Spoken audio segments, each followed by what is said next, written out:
Voici à quoi ressemblaient mes journées ces derniers temps. Vous devez tous vous demander, mais où est-ce que j'étais depuis tout ce temps? Ai-je disparu? Ai-je abandonné YouTube? Bonjour à tous, quand même, hein. Moi c'est Sia, et avant sur cette chaîne, je racontais ma vie avec des dessins qui bougent, mais aujourd'hui, je viens avec une vidéo qui, vous allez le voir, est très mimi, à quelques détails près. Cette fois-ci, je suis pas seule, je vous présente Hey Lisa. Du coup, coucou, moi c'est Hey Lisa et j'aime très beaucoup les dinosaures. Très beaucoup les dinosaures. J'aime bien les animaux. J'aime bien martyriser Sia parce que c'est extrêmement drôle. Je fais que la rage bait toute la journée. Et voilà. Et on est toutes les deux traumatisées. Je vous donne un peu de contexte. Il faut savoir que ça fait 2 ans que je participais à un concours scientifique. Cette fois, c'était pas qu'une petite quête secondaire pour le plaisir. Non. C'est pour l'école. On devait chercher un sujet super innovant ou une invention super scientifique, c'est-à-dire des choses comme ça.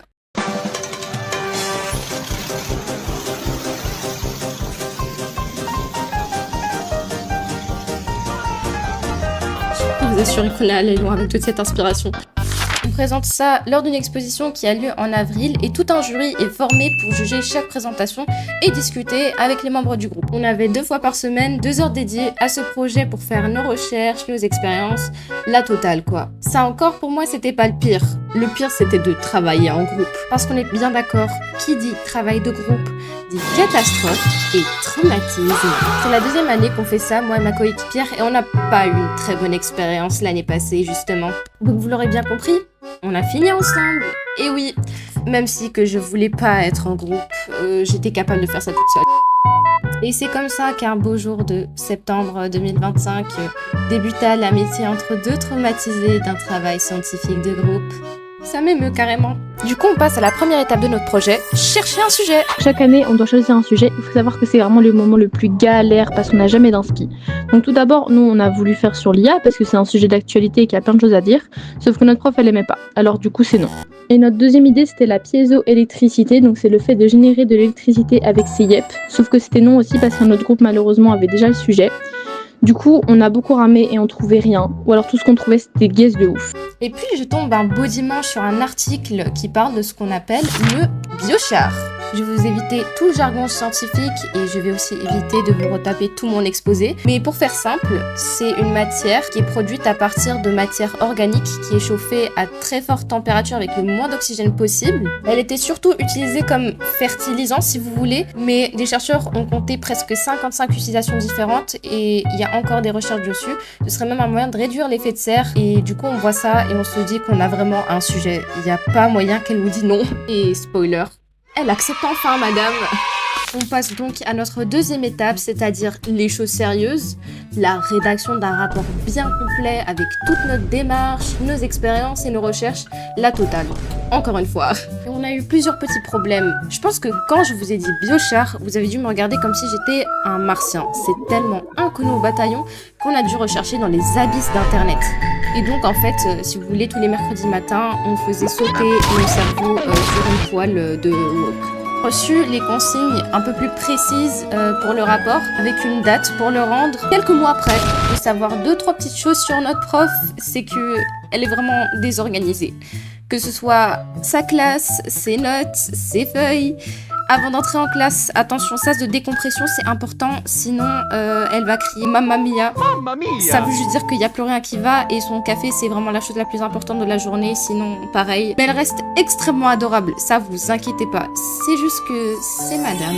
Et enfin, petit fun fact, on n'avait pas de titre à proprement parler pour notre sujet et on n'a pas utilisé les polices demandées dans les consignes. C'est passé et puis sincèrement c'est meilleur que du Arial 12, c'est-à-dire ça. Par contre, on n'a jamais reçu notre rapport corrigé depuis qu'on l'a rendu. Donc on a pu faire avec les moyens du bord. Et c'est passé aussi. Maintenant que la 2e étape de notre projet est faite, on va passer à notre expérience. Étape 3 du projet, l'expérience. Ça consistait tout simplement à produire du biochar. Lors de nos fameuses recherches, on est tombé sur un site qui a fait un atelier biochar. Ils expliquent comment on crée du coup le dispositif fait pour. Si vous voulez, c'est 2 grandes boîtes, l'une dans l'autre, comme avec des poupées russes, avec une cheminée qui sert de sortie d'air. On propose donc notre idée à la prof et elle voulait qu'on la fasse littéralement, grandeur nature. Il fallait savoir que le truc c'était 2 bidons de 2 mètres de haut ensemble, c'est-à-dire 2 fois ma taille. Et nous, on est juste des étudiantes qui n'ont pas le temps, pas d'argent et pas d'amis. On est des miskina. Nous avons fait 3 essais au total. Pour le premier essai, j'ai utilisé un petit seau, cette chose, et un truc qui ressemble à ça. Et du bois sec du jardin, du coup, pour faire le biochar. Après avoir monté et mis tout le bois, etc., voilà le résultat une fois le dispositif mis en marche.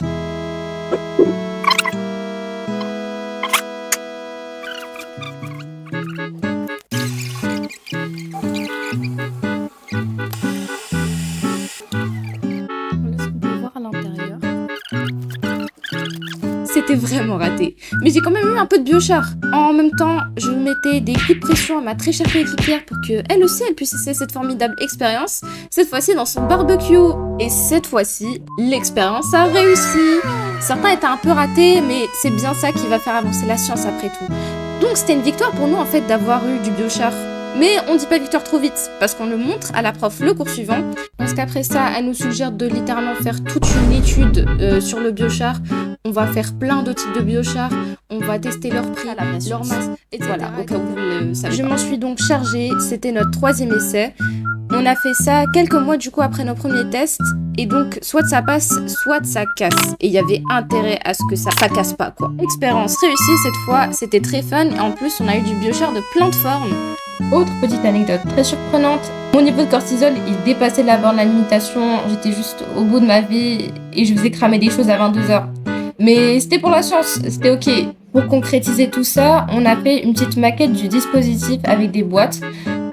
Pour qu'en fin de compte, je la perds. Mais ça, c'est une autre histoire. En tout cas, on avait du biochar, c'est très salissant, mais c'est fun. En plus, regardez comment ça brille. Ça, c'était une deuxième chose de faite. Maintenant, on va passer aux panneaux. Une chose à retenir de cette partie-là, les panneaux égale ma partie préférée.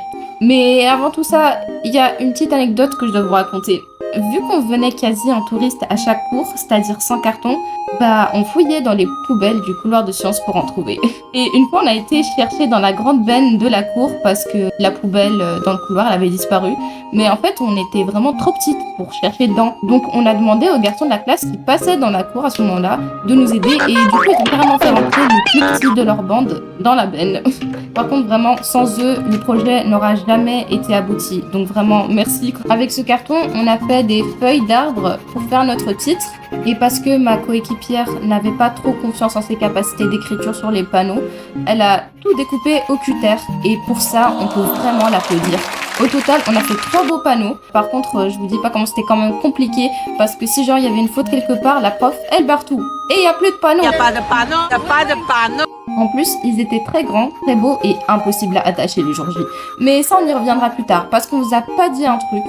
On a fait des crayons avec notre biochar. Je vous présente nos crayonchars. En fait, les crayonchars, c'est assez facile à faire. Donc, en fait, on va prendre notre biochar, de la paraffine et de la cire d'abeille. Et notre biochar, on va le concasser jusqu'à ce que ça devienne de la toute petite poudre. On va faire chauffer la paraffine et la cire d'abeille ensemble. Et ensuite, on va rajouter notre pigment, donc notre biochar. Et ça va nous faire un crayon un peu style pastel gras. Enfin, ça, c'est en théorie, parce qu'en réalité, c'est vraiment... ça tâche partout et ça nique des casseroles. À la fin, on a obtenu des petits crayons très très mimi en forme d'ourson. À ce niveau-là, on avait beaucoup de choses. On devait être en février-mars, c'est-à-dire à 2 mois de l'expo. C'est la période où on a juste vraiment tryhard. Déjà, on a commencé nos présentations devant la prof pour qu'elle ait une vue d'ensemble de notre avancement. On revenait de 2 semaines de vacances, on avait tout oublié sur notre sujet. Dit comme ça, c'est un peu coquin. Mais après, notre prof nous suggère de faire une maquette pour expliquer un point de théorie. Puis, on s'est rendu compte qu'il nous manquait des infos, des panneaux avec des données pour notre expérience. Et on s'est même pas réparti notre texte. Et en cours de route, j'ai eu un éclat de génie. J'ai décidé de faire tout un carnet qui regroupe nos recherches. En gros, on était cook fois 1000, quoi. Et là, je vous dis pas le nombre de trucs qui nous sont arrivés. Justement, c'était à cette période-là que toutes nos expériences, nos maquettes et tout, elles ont commencé à disparaître, pile quand on en avait besoin. C'est sûr, il y a un vicieux qui savait qu'on était des étudiants pauvres et sans amis. Jusque-là, il nous restait 1 mois avant l'expo. Pour notre prof, c'était demain. Elle nous répétait en boucle qu'on était en retard. Et nous, à ce moment, on s'est lancé dans notre maquette. On travaille même sur nos temps de midi parce que certains cours étaient annulés. Entre-temps, je me suis lancée dans le carnet. Et ça, c'était hard. On était chargés d'interro et d'événements. Carrément, j'ai failli être en échec scolaire parce que je dessinais des planches de BD au lieu d'étudier. Puis après, t'as la connexion qui lâche pendant la mise en page. Bon, pour finir, j'ai réussi à imprimer le carnet. On a eu plein de copies. Vraiment, il était trop mimi. Puis, à une semaine de l'expo, je me rappelle que je devais compléter le tableau Excel qui contenait toutes les données de notre expérience. Et pour rappel, il restait une semaine avant de se faire dégommer par le jury. Je peux vous dire que j'ai appris pas mal de choses sur Excel depuis. À ce niveau-là, notre level de cortisol était au max, on n'avait toujours pas répété, et donc le dernier mercredi avant l'expo, on a absolument tout finalisé. Alors, coucou, c'est Sia du montage, là je viens de me rendre compte que j'ai oublié un énorme détail. Il faut savoir que cette semaine-là, j'ai failli juste pas venir le dernier mercredi. J'étais malade, donc j'ai dû ficher une peur bleue à ma coéquipière. Mais tout va bien. J'étais quand même présente. On avait nos carnets imprimés, tous nos panneaux, la maquette, le plan B du dispositif, et je vous ai pas dit, mais Lisa a ramené un Jellycat vache et un Smisky trop... Bref, c'était les mascottes de notre projet. J-1 avant l'expo, on se rend avec les autres élèves et nos profs au lieu justement pour préparer nos stands. On devait demander le numéro de nos stands aux organisateurs à l'accueil de l'événement. Du coup, on arrive, on dit bonjour, nous, notre projet, c'est le Biochar. Et la dame, elle nous répond, oh, c'est vous? Ah, j'ai hâte de savoir ce que c'est, ça m'intéresse. On avait déjà toute une fanbase, on était famous, on voyait déjà le jury en fait se ruer sur notre stand. Du coup, toujours très stressé, on voit que le lieu il est vraiment énorme. Et on se trouvait dans une sorte de hangar. C'était un petit peu moche, mais c'est pas grave. Puis ça rentrait dans le thème du sujet, qui est très salissant. Je vous dis pas comment les panneaux ils nous ont ennuyés parce qu'ils voulaient pas s'attacher. On courait chercher nos profs pour leur demander de l'aide. Et donc on demande à la deuxième prof qui vient superviser nos projets, qui est vraiment elle aussi trop adorable, pour nous aider avec les panneaux. Et heureusement qu'elle était là, parce que sans les panneaux, en fait, notre projet c'est plus rien. Il se désintègre après 2 heures de travail acharné. Voilà le résultat de notre stand. On était tellement stressés, mais trop contentes en même temps. Genre là, notre travail se concrétise sous nos yeux. C'était vraiment merveilleux. Et du coup, on rentre chez nous. Le lendemain, on se retrouve pour le jour 1 de l'expo. Et la matinée, elle va pas bien du tout. Personnellement, dès la première heure de ma journée, j'ai su que ça allait être cook. Donc je me réveille en retard. J'étais en train de mourir. J'ai dû me maquiller parce que j'avais l'air de rien. En même temps, j'avais dormi 6 heures. Et là, c'est l'heure de prendre le bus. Sauf qu'on ne commençait pas à l'heure normale de l'école, donc j'ai dû prendre un autre bus, et là, au milieu du trajet, le bus est bloqué dans les bouchons à cause d'une ambulance. J'étais arrivée avant Lisa, et donc j'avais commencé à préparer le stand parce qu'on avait tout caché en dessous des chaises et des tables. Donc moi qui suis déjà stressée d'être en retard et de tout gâcher, le bus bouge pas son cul. Donc horrible, je marche jusqu'à Exposant en panique, j'arrive à mon stand transpirante en train de décéder, je raconte à ma partenaire et ensuite à ma prof qui, elle, s'est foutue de ma gueule. Et aucune de nous, en fait, ne va bien. On se dit quand même que tout va bien se passer après avoir répété un peu, puis tout d'un coup, quelqu'un arrive à notre stand. On pense que c'était vraiment notre premier juge. Et le pire, c'est qu'on n'a vraiment pas du tout suivi notre script initial. On n'a pas raconté des bêtises non plus. Mais on n'était vraiment pas rassurés. Malgré tout, le monsieur qui est venu nous voir, il était vraiment très sympa, il a discuté avec nous. Mais vu qu'on n'était toujours pas convaincus, on a demandé l'avis de Marguerite. Marguerite, du coup, en fait, tu vois, on a un petit stress à cause des juges. Dis-nous, est-ce que ça va passer ou pas? Ou est-ce que. En fait, vu que j'ai fait Exposant 6 fois dans ma vie, ouais. c'est pas que je suis l'icône. En fait, le stress il passe jamais et en fait, tu passes toute la journée te chier dessus, au sens littéral et au sens propre, parce qu'en fait, il n'y a pas de toilette, on sait pas où elles sont. Et ça fait une petite odeur. Et la dernière fois, vu que je présente aussi le Biochar, j'en ai profité pour pouvoir faire un petit abandonnement de sol. Absolument. Et du coup, c'est moi en fait, c'est moi le truc. Donc voilà, force à vous, plein de bisous. Waouh, c'est mignon. Il faut savoir qu'Exposé, c'est vraiment un entraînement militaire. Donc en fait, on a 2 journées. La première, c'est 9-16 heures. Celle-là, en vrai, c'est la plus cool. On a une pause à midi pour manger. Et après, on fait notre vie. C'est court, c'est chouette, on s'amuse bien. En plus, c'est la première journée. Et après, la deuxième journée, c'est la pire. Donc c'est de 10 à 19 heures. On a une pause pour manger comme le premier jour. Et on en a une deuxième pour qu'on fasse notre vie et nous laisser respirer. Sauf qu'en fait, à part ça, on peut pas bouger. Exposant, tu peux pas manger. Bon, en vrai, ça, on l'a fait. Mais normalement, tu peux pas. Tu peux pas bouger, tu fais rien, t'as pas de vie, tu t'ennuies. Parce qu'en plus, souvent, t'as pas beaucoup de gens. Et du coup, comme on a dit plus tôt, nous deux, on avait une expérience d'exposant un peu catastrophique. Du coup, moi, à chaque fois que je voyais quelqu'un de mon école en dehors de son stand, je l'engueulais, j'étais chiante, je l'accepte, c'était la police des stands. On s'ennuyait beaucoup pendant ce temps-là. Et du coup, on s'envoyait des messages entre nous. Et à un moment, on s'est dit, viens, on envoie des mails d'invitation à nos profs. On n'était pas très convaincus de cette idée aussi. Du coup, parmi les gens à qui on a envoyé des mails, il y avait notre titulaire de l'année passée, alias mon bébé d'amour, l'amour de ma vie. Cette prof, je l'ai eu pendant 2 ans et je la lâche toujours pas. Franchement, je peux plus la voir parce qu'elle donne pas cours à notre année, mais je la lâche pas. On a dû envoyer un mail à 2-3 autres profs. Puis en même temps qu'exposons, il y avait la sortie de Tomodachi Life, ce jeu que ma coéquipière elle attendait mais depuis super longtemps et elle faisait que m'en parler. Vraiment, je pense que même au temps de midi, j'ai mangé Tomodachi Life, j'ai pas mangé de vrai dîner. J'estime que si vous connaissez pas Tomodachi Life, surtout à l'heure actuelle, c'est que vous vivez dans une grotte. Mais bon, j'explique quand même. Donc c'est une simulation, t'as une île et tu crées des mi. Donc c'est des personnages dans un style un peu cartoonesque comme sur Wii Sport. Et il faut savoir que le jeu, il est sorti le 16 mars et c'était pile quand on était exposant. Du coup, j'avais le seum de pas pouvoir jouer directement et je me suis vengée. J'ai fait que parler de ça. Toute la journée, je faisais que ça. Et même maintenant, je fais que lui parler de ça à l'école, je la lâche jamais. Petit compte rendu de la première journée, c'était long, stressant, mais en vrai on s'est dit que demain ça ira mieux. Donc on a présenté à une 15aine de personnes et on était très très fiers. Jour 2 de l'expo, on était déjà un peu plus heureuse d'être présente, mais la pression va remonter parce qu'on allait avoir une vague de juges. Mais après un petit moment, on voit des élèves de notre classe arriver à l'expo. En fait, c'était tout simplement notre prof d'histoire à qui on avait envoyé un mail du coup le premier jour, qui s'est dit bon je vais ramener les élèves. Et un moment plus tard, on voit notre prof de maths de début d'année, littéralement 2 profs incroyables et adorables qui sont venus pour nous soutenir.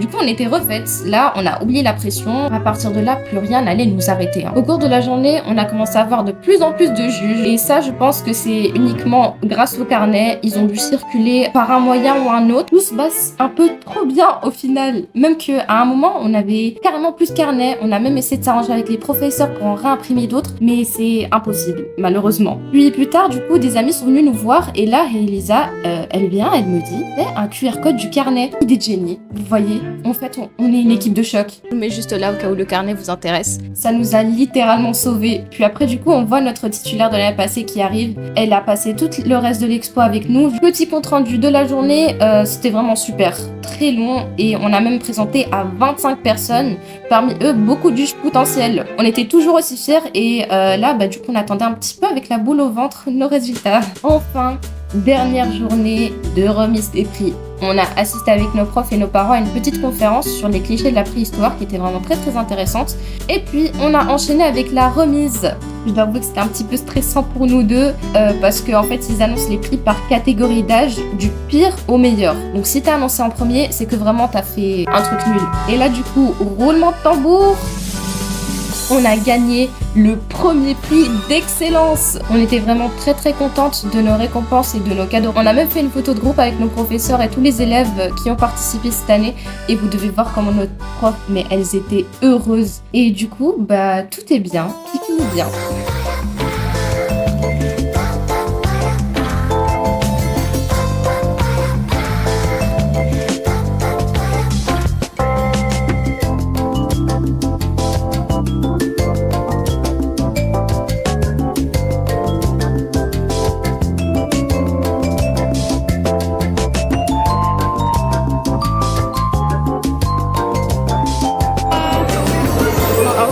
Avec la cuillère ambiance.